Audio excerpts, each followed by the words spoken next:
All right, buenos dias, magandang umaga, sabah al khair, GM, good morning. I can hear some good mornings back, thank you.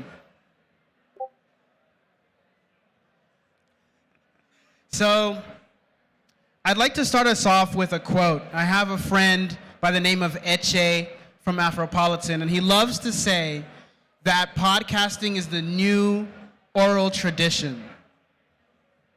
I have another friend as well. Her name is Sasha. And Sasha is a poet like myself. And she loves to say that poetry is the original blockchain. What do these two statements have in common? These are two people who are pioneering in the digital frontier. But despite shaping the tools and the vision for the future, they recognize that it is an extension of technologies that have come before. And not only an extension of technologies that have come before, but things that are built on traditions that have existed for millennia. So a little bit about myself. My name is Ibrahim Leone. I come from a community organizing background. I'm a storyteller. I like poetry. I like photography, film. Things that I enjoy, I love connecting. I love connecting with people vis-a-vis culture and language and even accents as well. I can sometimes just throw in an accent and I do that. I amuse myself and I connect with people in that way. Another thing that I enjoy is capoeira. Capoeira is an Afro-Brazilian martial art that was practiced by enslaved Africans in Brazil and used as a tool of liberation. The interesting thing is that because they had to fight back and could not let people know that they were training, this martial art is disguised within a game and a dance. And it is closely intertwined with a practice and a culture of music that guides the game. It may seem like I'm throwing random facts at you, but I would encourage everybody here to take everything that I say as a thread. And my hope is that by the end of this conversation, we can weave them all together to show a really beautiful tapestry. My parents immigrated from Sierra Leone, West Africa, to Canada, and that's where I was born. We didn't last very long there. By the time I was 1 year old, we were already in California because it was too cold. At least that's my assumption. I grew up in California, but I also grew up in other places around the United States and also places across the sea. From the ages of 10 to 16, I lived in a place called Tarim in Yemen. And we went there so that we could study Islamic studies and traditional spiritual sciences. While there, I studied Arabic rhetoric, Arabic grammar, Islamic law and jurisprudence, poetry, and I also received the title at the age of 14 of a hafiz. What is a hafiz? It literally translates into somebody who holds something, or who keeps something, or preserves something. And it is a title given to those who memorize the entire holy book, Quran. So by the age of 14, I had memorized the Quran, but not only had I memorized the Quran, but I had also memorized sayings and traditions of the Prophet Muhammad. What I found fascinating is that as I began to memorize the sayings of the Prophet Muhammad, we were tasked not just with memorizing the sayings themselves, but oftentimes on whose authority that saying was narrated, and who that person received that saying from, and who that person received that saying from, i.e. the chain of narration. Storytelling is important, and keeping the chain of narration alive is paramount. What I have found in this space, and I find this so beautiful, is that there is direct correlations between what I already do in my faith tradition, in my background as a West African, coming from an oral tradition, direct correlations between the way that we store and pass on information and the blockchain. Even the hadith and the cultural traditions that I just mentioned, it is based on the premise that you don't trust, verify. Because there are canonized versions, books that compile the sayings of the Prophet.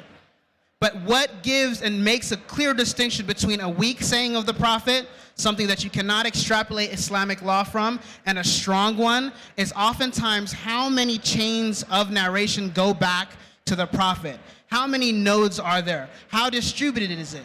And how authenticated is it that that person could relay that information truthfully?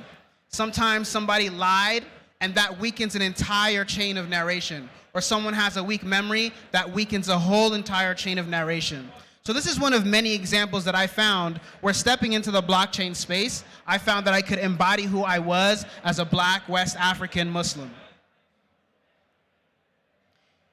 I think that this space really cultivates an air of, let's try to make history on the blockchain. Because we're early, we see ourselves as early adopters, and we want first mover advantage. And we like the idea of making history on the blockchain. I propose that not only should we do that, but we should make sure that we're actually bringing history and putting it on the blockchain too. So in the year 2021, I released my first NFT collection titled Homecoming.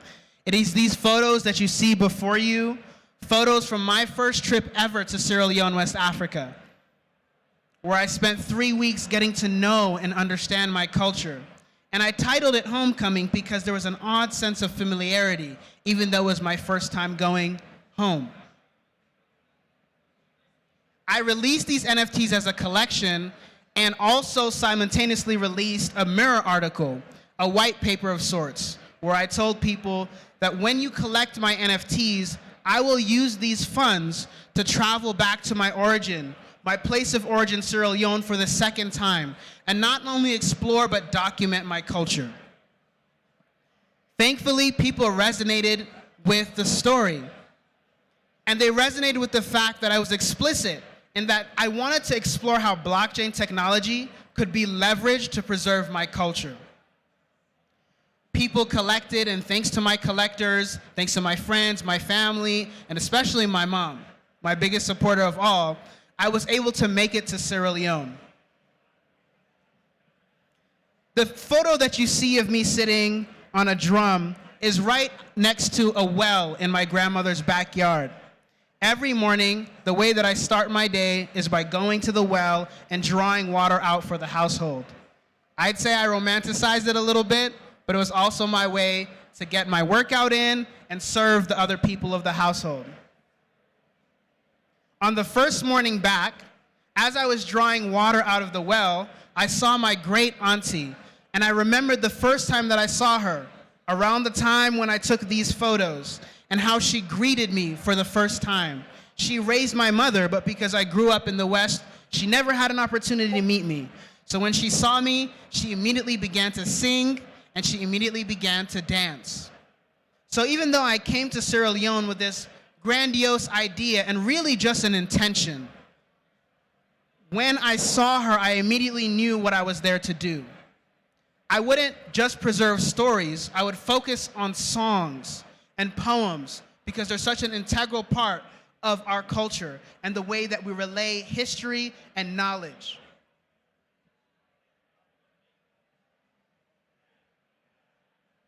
I'm going to show you a video that encapsulates a little bit of what I've been up to since then.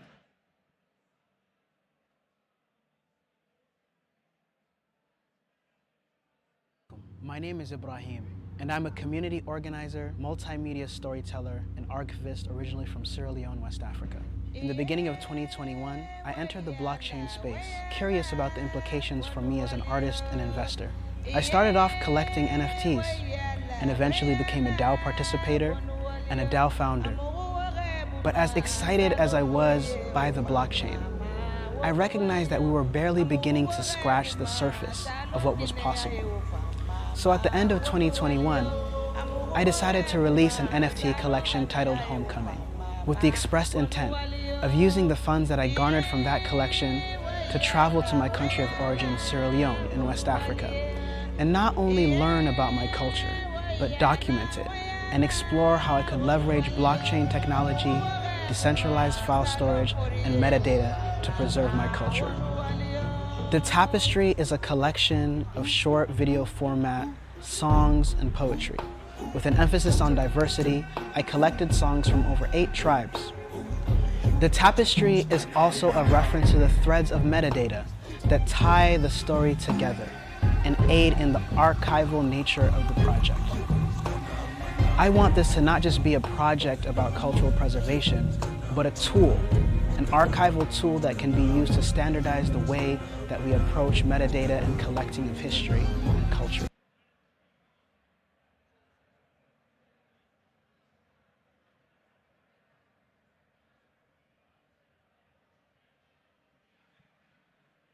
So that is a short preview of what I've been up to since I went back to Sierra Leone with the intention of preserving my culture. It was truly a beautiful journey.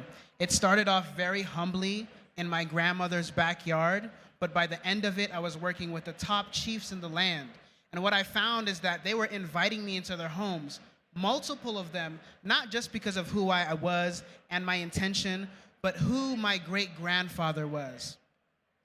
So it turns out my great-grandfather was a poet himself, and that was part of what really excited me to go to Sierra Leone, because a lot of his documents had been destroyed in the Civil War. But his son, my grandfather, said, when you get to Sierra Leone, you and I will be able to search for it and hopefully be able to dig up some of his remaining documents. And I was successful. I was able to find not just one, but two of his poems, which is a great success to me. But what I found also was that the path that I walked had already been laid for me. Chiefs welcomed me into their homes and not only introduced me to the people who could sing me the songs, but sang the songs to me themselves. And I was able to document that on video, and it is part of what I will be sharing in the Web3 space.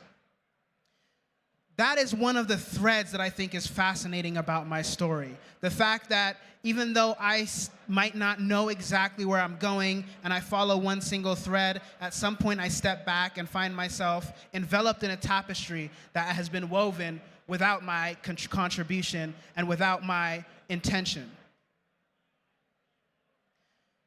When I was in Sierra Leone, I came across something very, very interesting.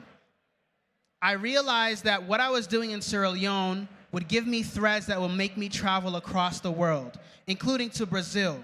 Now, what would take me to Brazil? The fact that I love capoeira? Sure.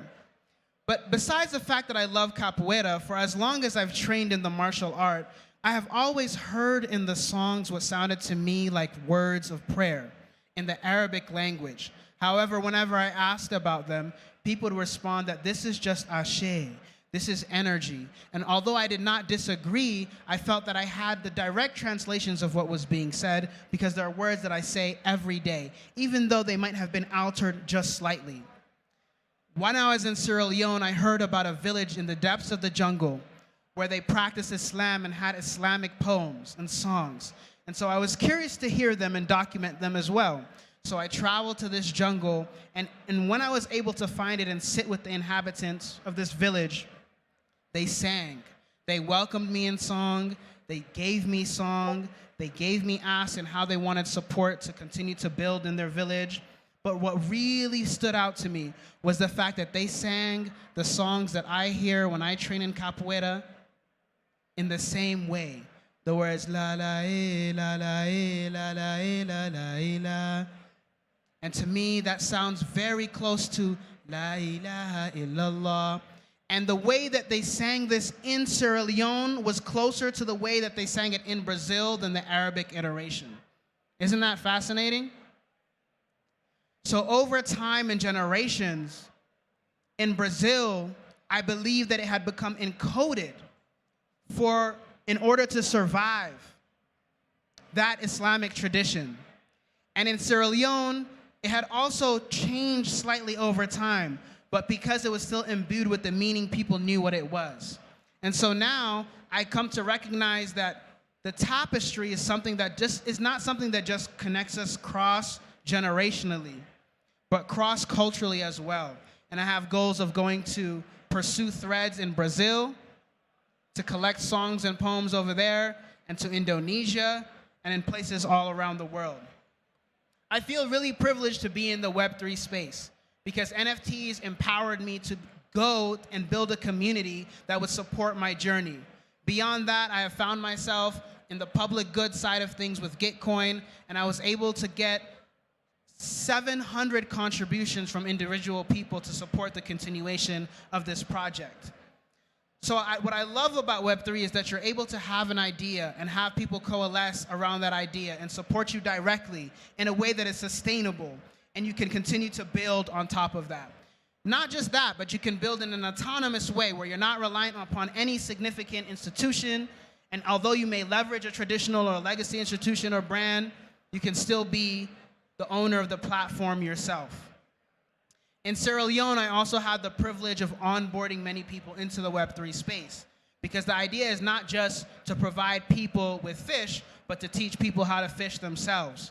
So I had onboarding sessions where we were able to onboard dozens of people, some of whom have already minted and sold their first NFTs. And think about that. Somebody who is in Sierra Leone being able to access a global decentralized market of people who are interested in supporting the arts. My value proposition is simple. The blockchain is immutable, the blockchain is decentralized, and it allows us to build in ways that are unique to the technology. I just propose that we should not only participate in degen activities and collect JPEGs, but think about what impact the NFTs that we buy and we sell and we create can have. Beyond the blockchain, I've also been really fascinated by metadata. The fact that you can have metadata attached to NFTs and use them as strings to connect between seemingly disparate pieces of media on the blockchain. So there were instances when I was in Sierra Leone where I noted that people did not know the songs until the elders came out and taught them those old songs. That'll be something that I make note of in the metadata. There were instances where everybody knew the song, and even the children knew the song. That is something to make note of the metadata. There were instances where I was only able to get an audience with those chiefs because they knew my great-grandfather. That is something that I want to include in the metadata. So not only am I working to preserve the culture and make sure that we're using decentralized file storage to enable content persistent for important cultural artifacts, I want to build a front-end interface that utilizes metadata so that we can navigate these stories in a dynamic way. I really appreciate everybody for taking the time and being here with me and hearing about what I'm doing in my work with the tapestry. Thank you for coming, and I hope to see you more soon.